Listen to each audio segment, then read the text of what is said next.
Hello दोस्तों, यह मानव नेत्र तथा रंग बिरंगा संसार जो कि फिजिक्स का दूसरा चैप्टर है, इसका पार्ट 3 वीडियो है। इससे पहले मैंने आपको 2 पार्ट और बनाया था जिसमें कुछ ऑब्जेक्टिव क्वेश्चन को आपको बताया था। अब इसमें हम लोग फिर से कुछ इंपॉर्टेंट क्वेश्चन को डिस्कस करेंगे, समझेंगे और जानेंगे उसका आंसर। तो दोस्तों आप बस इस वीडियो को देखिए, आपको सुनते ही याद हो जाएगा आंसर, आपको रटने का कोई जरूरत नहीं पड़ेगा क्योंकि मैं हर एक क्वेश्चन को समझा कर आपको बतलाऊंगा। तो क्वेश्चन आपको स्क्रीन पर दिख रहा होगा। तो चलिए अब हम लोग समझते हैं बारी बारी से क्वेश्चन को। 42 नंबर जो आपका क्वेश्चन है, यह नेत्र में प्रवेश करने वाली प्रकाश की मात्रा को नियंत्रित करती है। यानी आंख का वह कौन सा भाग, नेत्र का वह कौन सा भाग होता है जो नेत्र में यानी आंख में आने वाली प्रकाश की मात्रा को नियंत्रित करता है। तो इसका आंसर है पुतली। इसका आंसर क्या है? पुतली। आगे का जो काला वाला जो भाग आपको दिख रहा है ना, इस यही जो आपका इसको कॉर्निया करते हैं। तो इसी के जस्ट नीचे आपका पुतली होता है दोनों साइड, जो आपको नियंत्रित करता है। यानी कि ये बड़ा या छोटा होता है ताकि आंख में रोशनी जरूरत के अनुसार जाए। जैसे आप धूप में जाते हैं तो देखते हैं ना, आपका आंख ऐसे छोटा हो जाता है क्योंकि वहां बहुत ज्यादा धूप होता है, तेज धूप होता है, तो हमारा आंख एकदम बंद हो जाता है, ऐसे हो जाता है जिससे रोशनी कम है। जैसे लेकिन अंधेरा में जाते तो आंख ऐसे खोल के हम लोग देखते हैं, है ना। तो ये पुतली है जो हमें नियंत्रित करती है आंख का जो रोशनी क्या गुजरेगा नहीं उसको। दूसरा क्वेश्चन है 43 नंबर पे, बृहत संख्या में प्रकाश सुग्राही कोशिकाएं कहाँ होती है। यानी जो प्रकाश सुग्राही कोशिकाएं जो प्रकाश को पहचानती है, जो हमारे देखने में मदद करती है, वो कहाँ होती है? रेटिना में।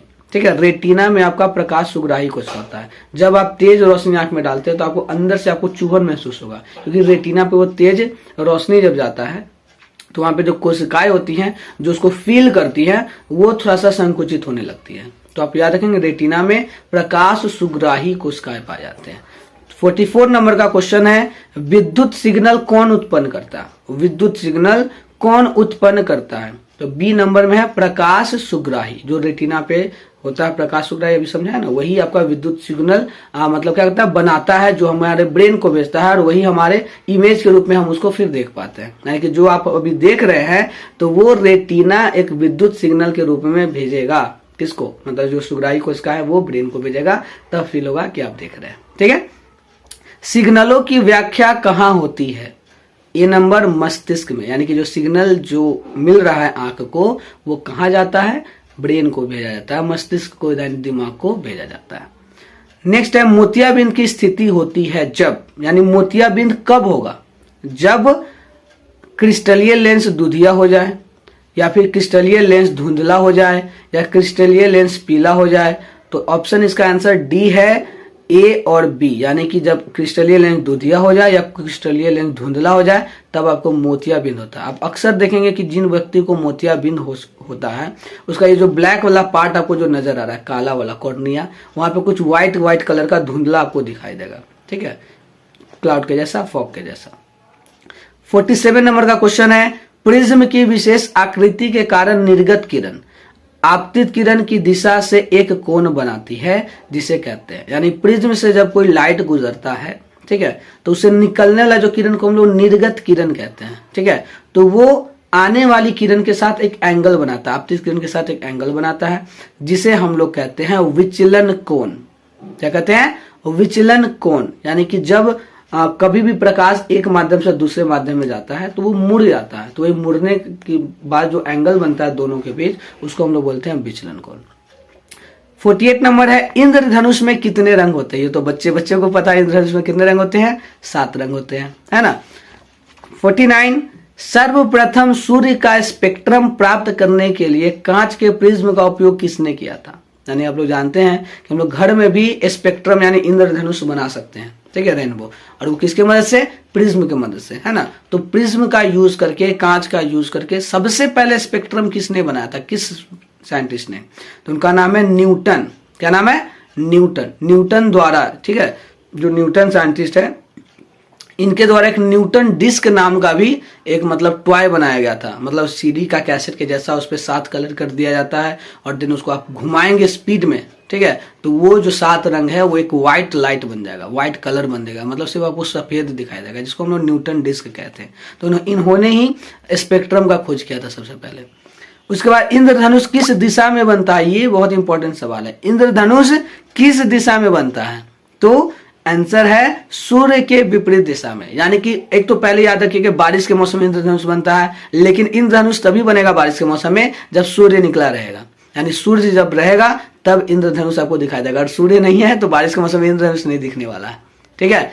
क्यों, जब सूर्य चमकता है ना तो उससे जो निकले लाइट जो है, रोशनी जो है, वो पानी का जो बूंद होता है हवा में उससे टकराता है, जिसके कारण जो पानी का बूंद है उसमें प्रिज्म के जैसा काम करता है और उस लाइट को तोड़ देता है 7 रंगों में, जिससे इंद्रधनुष बनता है। अब वो दिखाई किधर देगा, जिधर सूरज होगा उसके अपोजिट दिशा में, यानी अगर हमारे सामने सूरज है तो पीछे इंद्रधनुष बनेगा, ठीक है। आगे देखिए, निर्वात में प्रकाश की चाल है, ये आप हमेशा रख रहे हैं। निर्वात में प्रकाश की चाल, यानी निर्वात यानी जहां कुछ भी नहीं, अंतरिक्ष में, स्पेस में, है ना।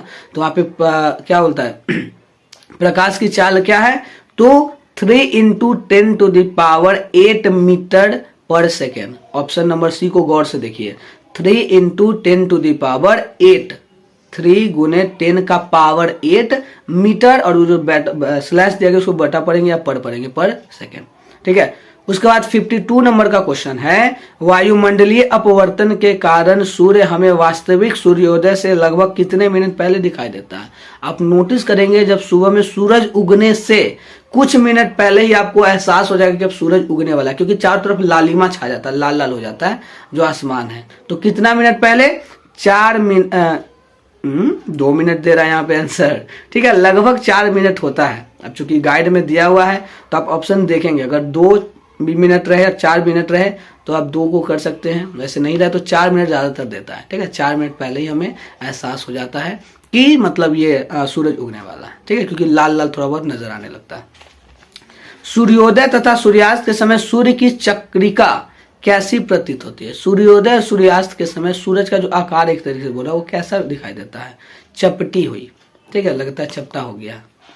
आगे, सूक्ष्म कणों का एक विसमांगी मिश्रण है। सूक्ष्म कणों का विसमांगी मिश्रण क्या है, वायुमंडल। वायुमंडल जो है हमारा हवा जो आप देख रहे हैं, ये सूक्ष्म कणों का मिश्रण है, वो भी विसमांगी। इसमें बहुत सारे गैस जो मिले हुए रहते हैं, ऑक्सीजन है, कार्बन डाइऑक्साइड है, नाइट्रोजन है और भी अनगिनत गैस है।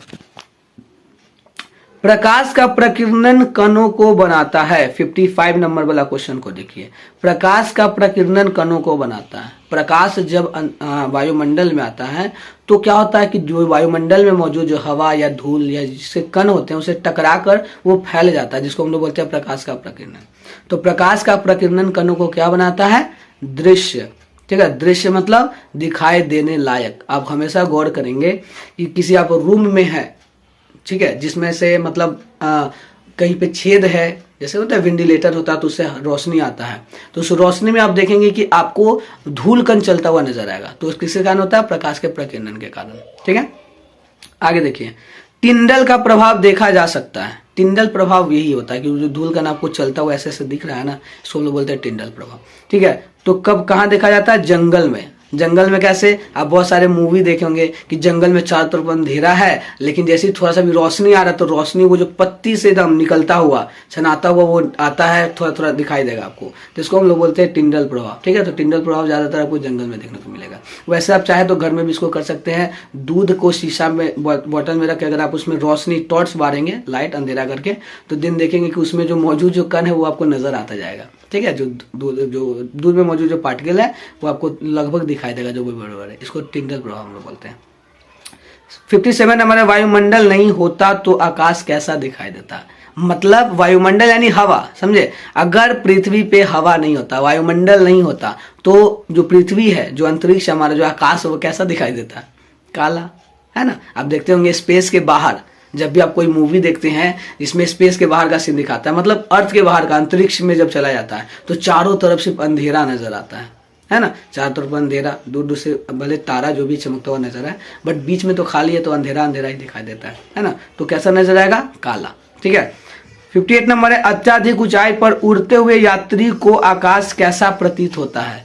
जब कोई व्यक्ति बहुत ऊंचाई पे चला जाता है तो उसको आकाश कैसा दिखाई देता है, उसको भी कैसा दिखाई देगा, काला, ठीक है। क्योंकि ऊपर हवा नहीं है, हवा जो मेनली है धरती से लगभग 5-6 किलोमीटर के आसपास ही जो होता है। अब उसके ऊपर हवा है ही नहीं, मतलब ऑक्सीजन गैस नहीं होते हैं, जिस कारण से ऊपर मतलब प्रकाश का प्रकीर्णन नहीं हो पाता, प्रकाश फैलता नहीं, जिस कारण से काला नजर आता है। ठीक, अब है 59 नंबर, खतरे के संकेत का प्रकाश किस रंग का होता है? यानी जो खतरे का साइन है, आप लोग जानते हैं खतरे का साइन क्या होता है? लाल कलर, है ना। रेड जो होता है, जैसे आप देखते होंगे जब ट्रेन पे कोई खतरा आता है, मतलब ट्रेन आ रहा हो और किसी को खतरा नजर आता है तो कैसा झंडी दिखाता है? लाल कलर का, है ना। तो रेड जो है खतरा का, इसको सिग्नल माना गया। क्लियर है? चलिए कुछ और क्वेश्चन है इसमें, बाकी इसको भी जल्दी से कर लेते हैं, इंपॉर्टेंट हो सकता है आपके लिए। ठीक है, सूर्योदय या सूर्यास्त के समय आकाश कैसा दिखाई देता है? सूर्योदय और सूर्यास्त के समय आकाश लाल जैसा दिखाई देता है ना, लाल रक्ताभ जो भी कह सकते हैं। 61 नंबर है, दोपहर के समय सूर्य कैसा प्रतीत होता है? दोपहर के समय सूर्य जो है लगभग पीला या उजला टाइप का लगता है, क्योंकि उसमें लाल नहीं होता, और एक तो हम लोग देख ही नहीं पाते, अगर देखने का कोशिश करेंगे तो आपको लगेगा कि कोई लाइट जल रहा है ना, तो इसलिए व्हाइट ही कह सकते हैं, श्वेत कह सकते हैं। किसी माध्यम में छोटे छोटे कणों के निलंबन को कहा जाता है? 62 का है, कोई माध्यम है, कोई लिक्विड है, उसमें मान लीजिए छोटा छोटा कण घुला हुआ है, लिक्विड या गैस जो भी है, तो इसको हम लोग क्या कहेंगे? इसको कहेंगे कोलाइडी, कोलाइड विलेन, कोलाइडी विलेन होता है, तो कोलाइड ऑफ इसको बोलेंगे। जैसे जो दूध है वो कोलाइड है, जो गैस है हमारा जो वायुमंडल वो भी एक कोलाइड है। ठीक है, इसमें कोई बहुत सारे छोटे छोटे कण घुले हुए रहते हैं, मिले रहते हैं। किसी कोलाइडी विलेन में निलंबित कणों से प्रकाश के प्रकीर्णन को क्या कहा जाता है? टिंडल प्रभाव, याद रखेंगे। ठीक है, किसी कोलाइडी विलेन में, जैसे बताया था ना, दूध में जब टॉर्च बालेंगे या फिर जो हवा में जो वायुमंडल में जो दिखाई देता है, घर में जो लाइट आते रहता है तो व्हाइट मतलब वो जो लाइट धूल कण चलता हुआ नजर आता है, इसको क्या कहते हैं? इस प्रक्रिया को कहते हैं टिंडल प्रभाव। ठीक, उसके बाद तारों के टिमटिमाने की व्याख्या किस सिद्धांत पर आधारित है? यानी जो तारा टिमटिमाता हुआ हमें नजर आता है तो किस सिद्धांत पे इसको बोला गया, किस सिद्धांत पे कहा गया? तो इसका नाम है अपवर्तन का सिद्धांत। पिछला बार भी वीडियो में बताया था कि प्रकाश के अपवर्तन के कारण तारा टिमटिमाता हुआ नजर आता है। ठीक है, प्रकाश की किस घटना के कारण सूर्य हमें वास्तविक सूर्योदय से लगभग 2 मिनट पूर्व दिखाई देता है? ठीक है, किस घटना के कारण, मतलब 2 मिनट पहले, 4 मिनट पहले, 2 से 4 आप लोग मान सकते हैं। ठीक है, तो उतना पहले दिखाई देता है, किस घटना के कारण? तो प्रकीर्णन के कारण, याद रखेंगे। वायुमंडलीय अपवर्तन दिख रहा है, वायुमंडलीय अपवर्तन के कारण हमें सूर्योदय से 2 मिनट पहले ही पता चल जाता है कि सूरज उगने वाला है। ठीक है, अब इसके बारे में कभी कोई बढ़िया सा वीडियो बनाएंगे, तब उसमें समझाएंगे कि एक्चुअल में होता क्यों है ऐसा। ठीक है, एक सेपरेट वीडियो में इस पे बना दूंगा टॉपिक पे। 66 नंबर है, निम्नलिखित में से कौन नेत्र का रंगीन भाग है? नेत्र का रंगीन भाग किसे कहते हैं? कॉर्निया को। कॉर्निया दिख रहा है ना आपका, रंगीन है, ब्लैक कलर का नजर आता है, तो एक कलरफुल है। ठीक है, अगला 67 नंबर है, तरंग दैर्घ्य को सामान्यतः व्यक्त किया जाता है, ये पहले भी आ चुका है। तरंग दैर्घ्य को हम लोग किस यूनिट में जो भी मापते हैं, तो इसका एम्पियर के रूप में, एम्पियर के रूप में आप आंसर याद रखना, सी नंबर। टिंडल प्रभाव प्रकाश की कौन सी परिघटना को प्रदर्शित करती है? तो प्रकाश का प्रकीर्णन। बतलाए थे ना, जब टॉर्च आप बाढ़ेंगे तो प्रकाश टकराने के बाद फैल जाता है, जिस कारण से उसमें मौजूद कण हमको दिखाई देता है, तो इसको हम लोग बोलते हैं प्रकाश का प्रकीर्णन। 69 नंबर है, वायुमंडल में प्रकाश का कौन सा रंग, यानी कौन सा कलर, वर्ण अधिक प्रकीर्णन करता है? बैंगनी कलर आप कह सकते हैं या नीला कलर कह सकते हैं। ठीक है, नीला, बैंगनी, नीचे में जो आप देखेंगे इंद्रधनुष में तो अलग अलग बैंड बना हुआ है, मतलब एक अलग अलग पट्टी बना रहता है, जिसमें ऊपर में लाल रहता है, लाल से रिलेटेड जो भी रहेगा, बीच में हरा, पीला ये सब रहता है, और सबसे नीचे में नीला, ब्लू, बैंगनी यही सब होता है। ठीक है, तो इसका जो क्या होता है, प्रकीर्णन सबसे ज्यादा, यानी सबसे ज्यादा ये फैलता है। आकाश का रंग जो नीला होता है वो इसी कारण होता है, प्रकाश के प्रकीर्णन के कारण ही होता है, ये आप याद रखेंगे। तो इस वीडियो में बस इतना ही। अब अगले वीडियो में हम लोग अगला टॉपिक यानी अगले चैप्टर का हम लोग ऑब्जेक्टिव क्वेश्चन देखने का कोशिश करेंगे या समझेंगे। ठीक है, तो इस वीडियो में फिलहाल इतना ही। आपको अगर ये वीडियो अच्छा लगा, आपको समझ में आया और अगर थोड़ा सा भी हेल्पफुल होता है आपके एग्जाम के लिए, तो चैनल को सब्सक्राइब करेंगे। अगर आप पहले से कर चुके हैं तो वीडियो को ज़्यादा से ज़्यादा शेयर करें और लाइक बटन एकदम दबाते जाइए, ताकि हमको भी लगे कि हाँ बच्चों को पसंद आ रहा है वीडियो। ठीक है, फिर हम लोग नेक्स्ट वीडियो में मिलेंगे, तब तक के लिए जय हिंद।